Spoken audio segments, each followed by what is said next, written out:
Uma das buscas básicas do homem é a procura da verdade. Mas por toda parte avoluma-se o problema do engano. Além disso, antes de que se encontre a verdade, é preciso destruir o engano. Os crentes encontram-se empenhados numa guerra de emancipação espiritual contínua. Uma de suas tarefas primárias é a destruição do engano na mente. Os incrédulos vivem sob o domínio de Satanás, sofrendo a maldição da morte desde o tempo de Adão. Não apenas temos a responsabilidade de destruir o engano ao nosso redor, mas também somos obrigados a lutar a fim de livrar os outros dele. A chave da destruição do engano encontra-se na palavra de Deus, a Bíblia. Porque as armas da nossa milícia não são carnais, e sim poderosas em Deus para destruir fortalezas, 2 Coríntios 10:4. Se desejamos destruir as fortalezas do engano na mente, devemos usar armas divinas, armas de poder permanente, não de força temporária.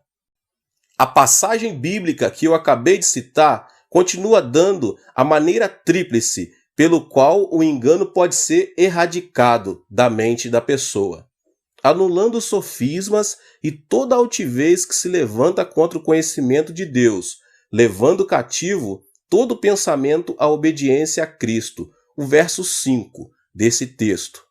O engano pode ser destruído de 3 maneiras. Então, a primeira maneira de anular todo o engano na mente é anulando sofismas. Uma maneira de lutar contra os enganos de Satanás é anular sofismas, raciocínios humanos.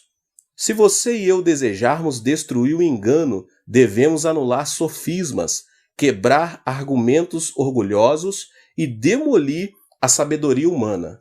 Ao ler em Gênesis a respeito da vida de Adão e Eva no Jardim do Éden, podemos perceber os princípios do engano de Satanás. No jardim, Adão e Eva tinham permissão para comer todo tipo de alimento maravilhoso, com exceção de um, o fruto da árvore do centro do jardim, a árvore do conhecimento do bem e do mal. Deus disse-lhes que estavam proibidos de comer dessa árvore. De toda a árvore do jardim comerás, mas da árvore do conhecimento do bem e do mal não comerás, porque no dia em que comeres dela, certamente morrerás. Isso está em Gênesis, no capítulo 2, versos 16 e 17. Em certo sentido, a árvore do conhecimento do bem e do mal era o fruto do raciocínio. Deus tinha e ainda tem autoridade absoluta. Seus mandamentos devem ser obedecidos incondicionalmente, sem o uso do raciocínio humano referente ao bem e ao mal. Ao entrar Satanás no Jardim do Éden, manobrou a situação de tal maneira que o mandamento de Deus tornou-se objeto de sofismas, raciocínios sobre o bem e o mal. A história do livro de Gênesis ressalta tal fato. Mas a serpente, mais sagaz que todos os animais selváticos que o Senhor tinha feito, disse à mulher: E assim que Deus disse, não comereis de toda a árvore do jardim? Respondeu-lhe a mulher: Do fruto das árvores do jardim podemos comer, mas do fruto da árvore que está no meio do jardim, disse Deus: Dele não comereis, nem tocareis nele, para que não morrais. Então a serpente disse à mulher: É certo que não morrereis. Porque Deus sabe que no dia em que dele comerdes, se vos abrirão os olhos, e como Deus, sereis conhecedores do bem e do mal. Isso está em Gênesis, no capítulo 3. Os raciocínios centralizados no homem sobre o bem e o mal requerem que a posição do homem na presença de Deus passe de um ser criado a de um ser independente. Se o homem vir os mandamentos de Deus apenas com a sua própria medida de bem e mal, afirma ser igual ao seu Criador, está no mesmo nível de pensamento e tomada de decisão de Deus. Na realidade, isto é rebelião. Satanás tentou trazer a palavra de Deus ao ponto do argumento perante Eva, mas jamais se deve discutir com a palavra divina. Os mandamentos de Deus devem ser executados com detalhes. Foi aqui que Adão e Eva cometeram o grande erro. Colocaram a palavra de Deus no nível da discussão e argumento. Como resultado disso, foram enganados e comeram do fruto da árvore do conhecimento do bem e do mal. E com os bocados da rebelião, declararam sua independência de Deus e sua igualdade com Ele. É impossível que o ser criado seja igual ao Criador, mas por causa do engano de Satanás, isto foi o que Adão e Eva tentaram fazer. E por terem agido à base de suas imaginações, de seus raciocínios humanos, quebraram a comunhão com Deus, cometendo o pecado que trouxe a separação. Em vez de anular os sofismas, permitiram que o engano lhes abrisse a mente e foram expulsos do jardim do Éden. Em essência, a história do rei Saul do Antigo Testamento está cheia de sofismas aos quais se permitiu ter precedência. Uma história de rebeldia dos raciocínios humanos. Saul recebeu um mandamento claro de Deus. Os amalequitas haviam atacado os israelitas enquanto vinham do Egito. Deus agora ia vingar o seu mal e mandou que Saul destruísse por completo a nação amalequita. Isso está em 1 Samuel capítulo 15, no verso 3. Todas as pessoas e também todo o gado deverão ser destruídos. Mas Saul tinha suas próprias ideias. Embora matasse o povo, poupou o rei a fim de exibi-lo como prisioneiro de guerra e foi negligente na execução do mandamento completo. E Saul e o povo pouparam a Agag, e o melhor das ovelhas e dos bois, e os animais gordos, e os cordeiros, e o melhor que havia, e não os quiseram destruir totalmente. Porém, a toda coisa vil e desprezível destruíram. 1 Samuel capítulo 15, 9. Samuel, um dos profetas escolhidos de Deus, ficou sabendo de que Saul fizera e o confrontou com suas más ações. Por que, pois, não atentaste à voz do Senhor, mas te lançaste ao despojo e fizeste o que era mal aos olhos do Senhor? Pelo contrário, dei ouvidos à voz do Senhor e segui o caminho pelo qual o Senhor me enviou. E trouxe a Agag, rei de Amaleque, e os amalequitas os destruí totalmente. Mas o povo tomou do despojo ovelhas e bois, o melhor do designado à destruição, para oferecer ao Senhor teu Deus em Gilgal. Samuel respondeu ao engano de Saul, dizendo: Tem porventura o Senhor tanto prazer em holocaustos e sacrifícios, quanto em que se obedeça a sua palavra? Eis que o obedecer é melhor do que o sacrificar, o atender melhor do que a gordura de carneiros. Porque a rebelião é como o pecado de feitiçaria, e a obstinação é como a idolatria e culto a ídolos do lar.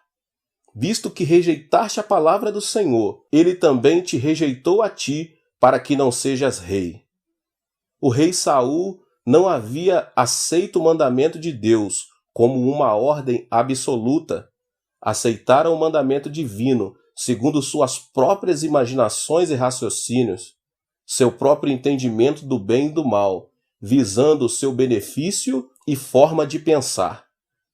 Temos a tendência de fazer isso também, meus irmãos. Como o rei Saul e como Adão e Eva, peneiramos o mandamento de Deus, a verdade última, passando por nossa compreensão do bem e do mal. Analisamos as verdades divinas à luz de nossas imaginações, nosso poder de raciocínio.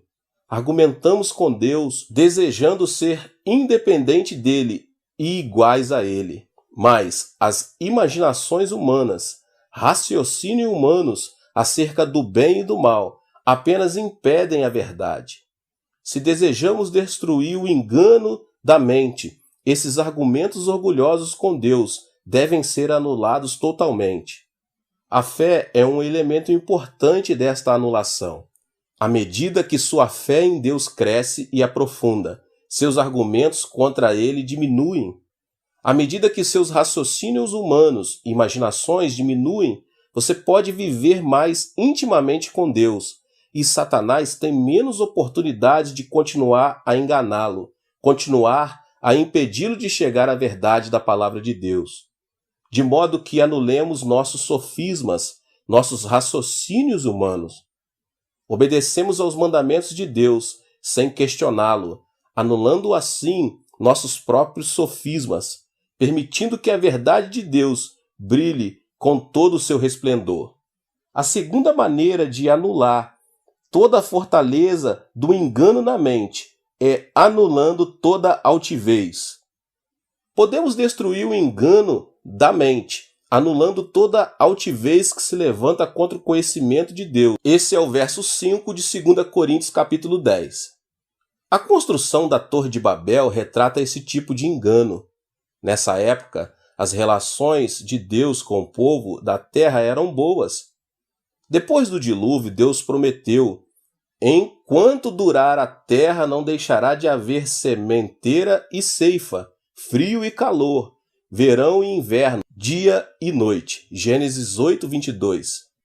Deus completou esta promessa de continuidade perpétua com um conjunto claro de instruções: sede fecundos e multiplicai-vos, povoai a terra e multiplicai-vos nela. Gênesis 9:7. Mas o povo rebelou-se contra o plano de Deus. Ora, em toda a terra havia apenas uma linguagem e uma maneira de falar. Sucedeu que, partindo eles do Oriente, deram uma planície na terra de Sinear e habitaram ali. E disseram uns aos outros: vinde, façamos tijolos e queimemo-los bem. Os tijolos serviram-lhe de pedra e o betume de argamassa.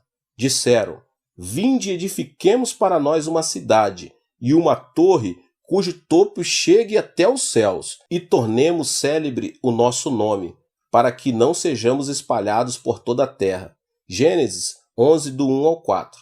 Note a intenção deles de construírem uma torre cujo topo chegue até os céus, a fim de que não sejamos espalhados por toda a terra. Seu engano surgiu de um desejo de construírem um monumento orgulhoso e eterno para si mesmos. Elevaram o reconhecimento próprio acima do reconhecimento de Deus. Deus lhes havia ordenado que se espalhassem e povoassem a terra, mas queriam o oposto, ajuntar-se e ficarem reunidos, um grupo de deuses autossuficientes e independentes. Por causa do seu engano, Deus foi forçado a agir. Deu-lhes línguas diferentes, trazendo confusão, que deu origem ao nome da sua cidade, Babel. Com línguas diferentes e compreensão confusa, o projeto de construção da torre parou. E logo começaram a espalhar-se mais, usando grupos de língua comum como pontos de unidade. Este mesmo tipo de ocorrência tem se dado repetidamente.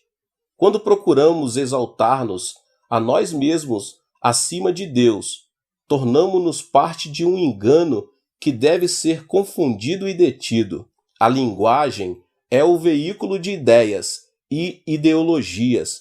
Por todo o mundo há múltiplas ideologias: comunismo, capitalismo, neutralismo, humanismo. A humanidade está sendo confundida, assim como o povo foi confundido na Torre de Babel, porque tem tentado elevar-se à igualdade com Deus, em desobediência a seus mandamentos. Por esse motivo, Deus tem permitido que um espírito de confusão domine o mundo todo hoje. A destruição do Império Romano também exemplifica este tipo de engano. A hierarquia religiosa romana tornou-se uma torre de Babel espiritual. Então Deus fez com que esse grande império se confundisse.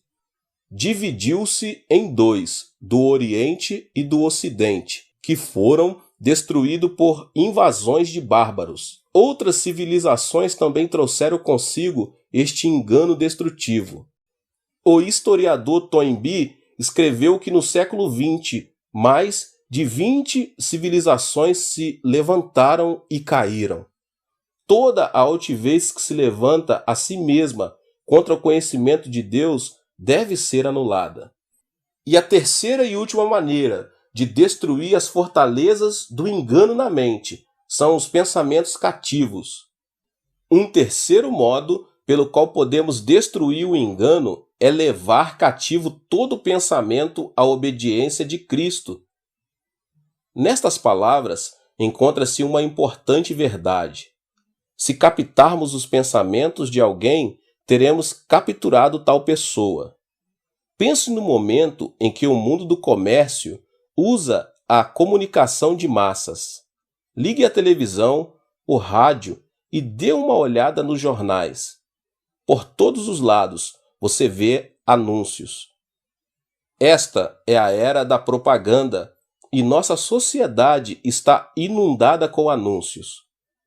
Alguns dias atrás, meus 3 netos viam televisão e apareceu uma propaganda de macarrão instantâneo. Foram à minha esposa dizendo: existe um novo tipo de macarrão. Por favor, compre para nós. Quando cheguei em casa, vindo da igreja, meu segundo filho correu para a cozinha, abraçando um pacote novo de macarrão. Papai, exclamou ele, olhe só, vamos comer macarrão do jeito que eles mostraram na televisão. Mediante a propaganda constante, o mundo comercial capta os pensamentos e imaginações do público. Indireta ou subconscientemente, o público, você e eu, estamos sendo controlados pela comunicação de massas. Pensamos estar tomando decisões independentes, de acordo com os nossos próprios desejos, mas tal não é a verdade. Estamos sendo manobrados constantemente pelo mundo dos negócios, um mundo que continuamente joga propaganda em nosso subconsciente. Paramos de tomar decisões segundo nossos próprios desejos e aceitamos os desejos promovidos pelos anúncios. Hereges e comunistas usam as mesmas táticas para a captação do pensamento.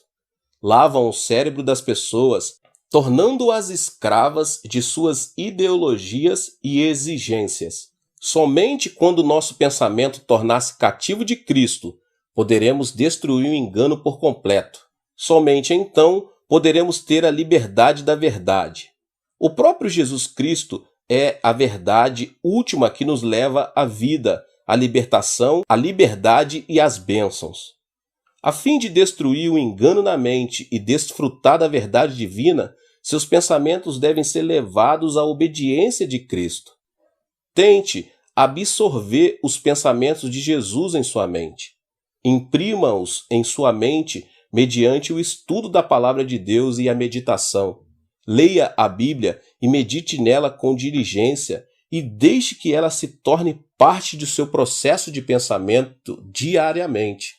Vá à igreja regularmente e ouça com atenção os sermões e ensinamentos apresentados. Tenha um caderno em mãos, anota tudo que está sendo dito e, principalmente, comente sobre o que está sendo pregado. Peça que o Espírito Santo o ajude. Lembre-se de que os que se inclinam para a carne cogitam para as coisas da carne e continuam a se espojar no engano. Mas os que inclinam para o Espírito, das coisas do Espírito. Romanos 8:5. Aprendem de antemão a destruir o engano na mente, levando seus pensamentos cativos à obediência de Cristo.